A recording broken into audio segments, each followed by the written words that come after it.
Yo. Mark, good to see you again. You too. Looking forward to this playing lesson we have here. Got a beautiful day for it. So we're just going to talk about strategy kind of throughout this lesson today. Okay.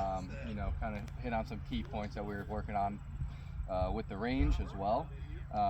So right here we have our opening tee shot here. Yep. Par 5, about 530 yards.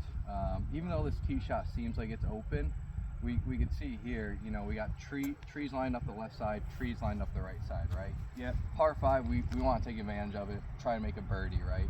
So we're going to try and avoid those trees, right? So we kind of have two options here, kind of risk reward, right? We can see here that fairway is going to slope pretty severely right to left. Yep. So there's kind of like a speed slot out there. If you can see that bright orange tree in the background there. Yep.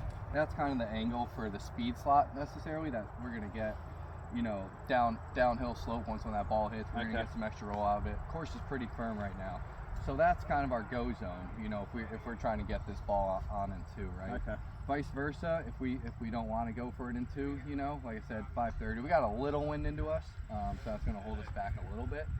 Other than that, we'll probably just go maybe 20 yards left of that go line or target line for that speed spot, and just try to land some kind of middle of the fairway.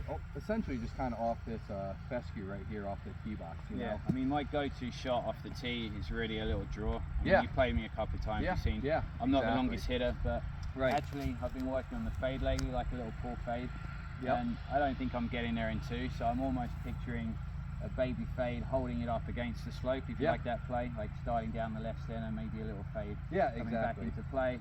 And then that should hopefully keep me in the fairway instead of maybe running off the fairway to the left. I like that. And the only thing that we might run into is maybe a side hill lie.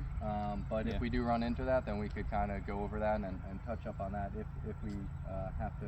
Sure. Do you get see to that point? Like pylon or whatever that electrical thing is way in the distance on the hill? Yep, all the way up there. I think that's going to be my starting line, and just a little fade off there. Yeah, I like that. And even if we hit it straight, we're still going to be fine. Maybe it trickles into the rough, but it won't hurt us too bad. Or even if we draw it. Sorry, you personally, would you rather miss to the left or the right here? We definitely want to miss more to the left here, because if we're missing to the right in that tree line, right, that fairway's running away from us. So we're probably gonna have to punch it out. Any punch shot's gonna run out more so than any other shot we're gonna hit, right? So if we're gonna miss it to the left, we're gonna have a lot more room to work the ball back into the fairway. Vice versa, missing it to the right, we're gonna have to hit a punch shot to a fairway that's running away from us. So it's gonna be hard to hold the fairway. Yeah, so maybe I might even start it even further left than that. Exactly. So misses left here won't hurt you. Right's gonna hurt us a little bit more. So I like that target line with that electrical tower in the background, and if we miss the left, so be it. But I think we're gonna put a good swing on this one, and let's get in the fairway. All right, sounds good. Thank you.